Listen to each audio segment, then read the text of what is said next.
Hey, 12th grade, good morning. We are on week 7 of our remote learning. This week, we're continuing our work with serial episodes 4 and 5 of the podcast. Monday and Tuesday will be devoted to just working with episode 4. We'll do one day of listening and one day of more engaging work where we're working through some of the intricacies of the podcast itself. And then Wednesday and Thursday, we'll work with episode 5 and we'll follow that same process. Wednesday, we'll just do listening. And then Thursday, we'll do some work that directly relates to episode 5 itself.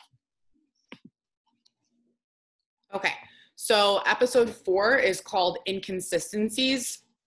The summary of the episode: a few days after Hayes' body is found, the detectives get a lead that opens the case up for them. They find Jay at work late one night and bring him down to homicide, which is the department.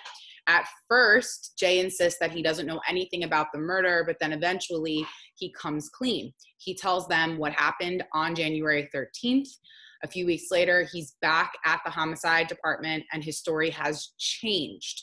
In some ways, these changes are very small and very understandable, but in other ways, they're big and confounding. So this episode really just has you listening to what is essentially Jay's first testimony and Jay's second testimony. You'll start to pick up as you listen at how his story changes. So just be aware that as you enter this podcast episode, what you hear from him initially is not going to be reflected of what you hear from him at the end of the episode. So the episode is 33 minutes, 14 seconds long. Again, you can listen on your podcast on iTunes on your iPhone.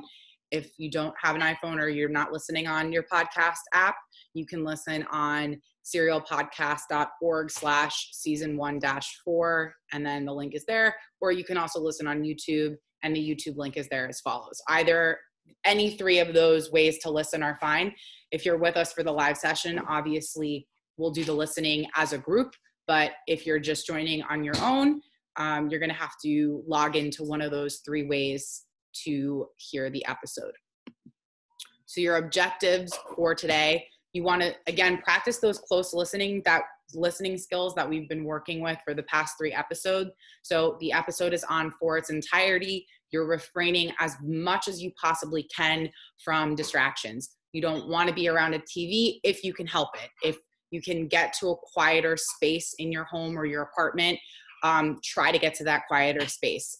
Try not to be on your phone texting. Try not to be watching an episode on Netflix while you have the podcast on casually in the background, right? You want to be as present as possible for those 33 minutes and 14 seconds. If you're the type of person who 33 minutes is way too much of an extended time for you to sit in one space, pop earpods in, walk around, walk around, listen so that you're being a little bit maybe active, or listen to 15 minutes, take a break, and then listen to the other 15 minutes. But you want to make sure that you're really actively and closely listening. So that's all you guys have for today. If you're just listening to episode 4, not too much. If you're part of the live session, we can have a conversation about this as we listen. If you get stuck while you're listening and you just need someone to voice your thoughts to, you can shoot me an email. I'm here for you, and let me know how I can support you. Okay, guys, thanks.